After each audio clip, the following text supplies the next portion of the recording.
Fala pessoal, assim, esse lance especificamente não acho que ele tenha sido mal no jogo. Eu vi que tem muita gente detonando o Cássio. Cássio! O Luiz acabou anulando. É uma bola que tá rente à trave. Eu acho que é mais indefensável do que o gol que acabou sendo validado, porque ele tá dentro do gol, ele tá caindo para dentro do gol. Ali acho que houve um erro de posicionamento e também uma falha defensiva, né? Do sistema como um todo. E o jogador toma a frente, faz um gol, o Racing acabou ocupando mais o campo do Corinthians. O Corinthians, enfim, na reta final acabou fazendo algumas trocas, mas o fato é que não jogou tão bem. Poderia ter construído até um resultado melhor, porque, vou dizer um negócio, esse Racing não é essa coisa toda, tá? Oitavo colocado no Campeonato Uruguai, um time que nunca ganhou a elite do Campeonato Uruguai, está sempre frequentando a segunda divisão, não é páreo, vai perder para o Corinthians na Neoquímica Arena, isso é fato.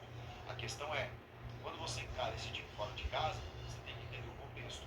Você está fora de casa, os caras marcaram muito bem, marcaram muito bem no meio de campo, o Corinthians teve muitas dificuldades, e o Corinthians, por si só, dentro da sua atribuição, também cometeu muitos erros de passe, não conseguia sair da marcação dos caras. Então, o Corinthians também teve os seus deméritos para não conseguir vencer o jogo.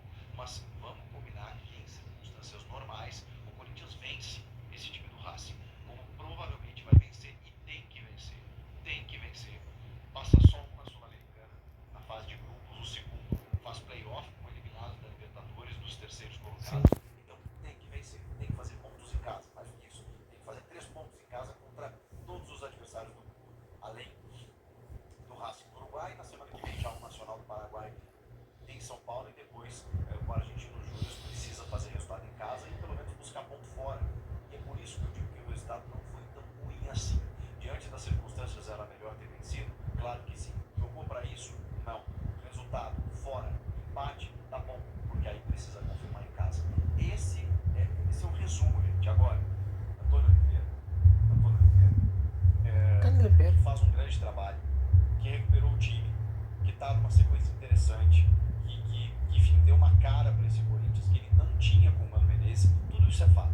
Mas por que a insistência? Por que a teimosia em 2 centroavantes? Ele nos convenceu em determinado momento que esse modelo de jogo seria para alguns jogos esporádicos, dependia do adversário. Não é o que estamos vendo, porque ele tem escalado os dois contra o Santo André, contra o Londrina da Série C no amistoso e contra o Racing numa estreia sul-americana. Então ele está insistindo no modelo independentemente do adversário. E aí está errado, porque o Bruno Lazzaroni, que deu entrevista coletiva, porque, vejam só, Antônio Oliveira está concluindo o curso da UEFA, que ele dá garantias para poder assinar a súmula e ser o comandante principal pela Conmebol, autorizado pela Conmebol na Sul-Americana. Ele ainda não pode. Ele está para receber aí o certificado, que deve chegar apenas no mês que vem, segundo o próprio Bruno Lazzaroni, que é o seu auxiliar, que deu entrevista coletiva ao lado do Ranieri na coletiva oficial da Conmebol. O Lazzaroni disse que o Romero acabou entrando no segundo tempo como mérito pelo que ele vem fazendo dentro de campo. Não, peraí, tá errado, gente. Mérito pelo que ele vem fazendo dentro de campo, ele tinha que ser titular. Qual é o mérito do Pedro Raul de estar em campo efetivamente todos os jogos? E eu não tô aqui detonando o Pedro Raul, não, tá? Eu acho que ele pode ser um jogador muito importante para segundo tempo, entrando no decorrer das partidas para servir como uma alternativa para cruzamentos, porque começar com ele deslocando o Yuri Alberto, você ferra os dois, porque você força uma jogada para um pivô e você abre um centroavante que poderia ser muito melhor aproveitado dentro da área, porque o Yuri não fica dentro da área, ele vai sair também para buscar o jogo, mas você deslocando o Yuri, você perde o melhor do Yuri.